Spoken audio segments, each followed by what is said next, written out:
Once a startup passes the initial on-paper screening, the first meaningful interaction typically takes place through a short introductory call or pitch meeting, usually lasting 20 to 30 minutes.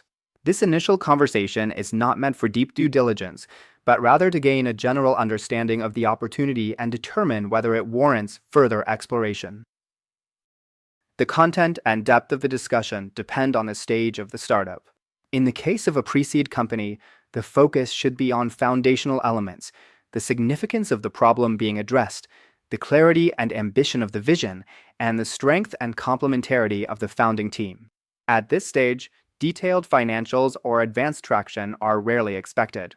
What matters is whether the startup demonstrates strong potential and strategic coherence.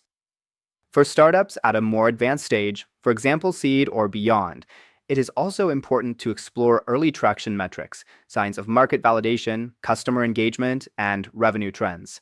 Understanding the funding history, current round status, and intended use of funds helps frame the conversation in the context of investment readiness.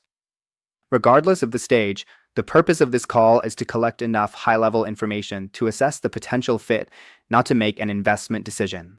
Key topics typically include the problem, solution fit, uniqueness of the approach, competitive positioning, initial go-to-market strategy, and alignment with the fund's thesis.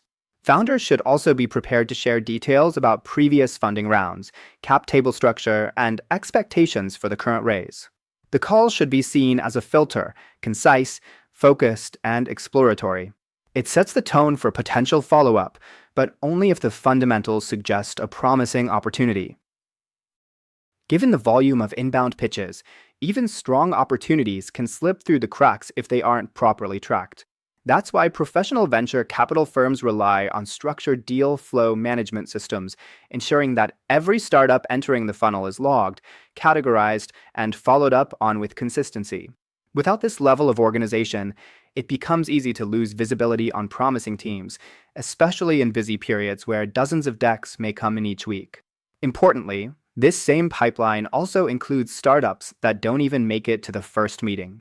Many are filtered out immediately after the on-paper screening if they fall outside the fund's mandate in terms of stage, geography, or sector. But even these cases are recorded, with notes attached, to avoid future duplication, ensure transparency, and build a comprehensive internal database over time. Once a startup is formally added to the pipeline, it is typically classified into one of three categories based on the outcome of the initial evaluation. The first is rejection, labeled as no fit.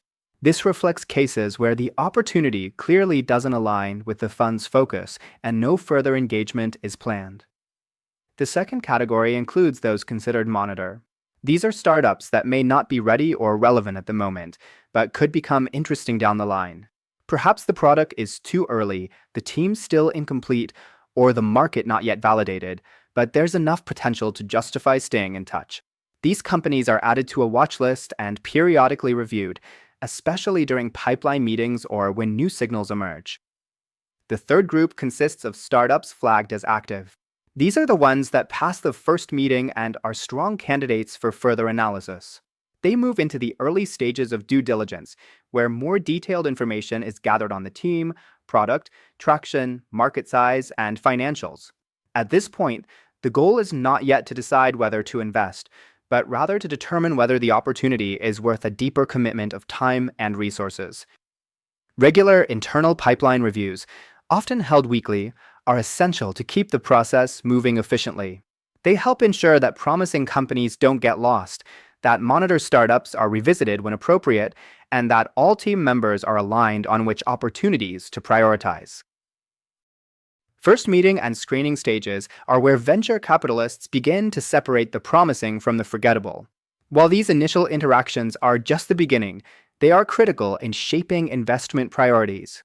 Strong startups stand out not just through flashy pitches, but by demonstrating a real problem, a credible solution, early traction, and a capable team.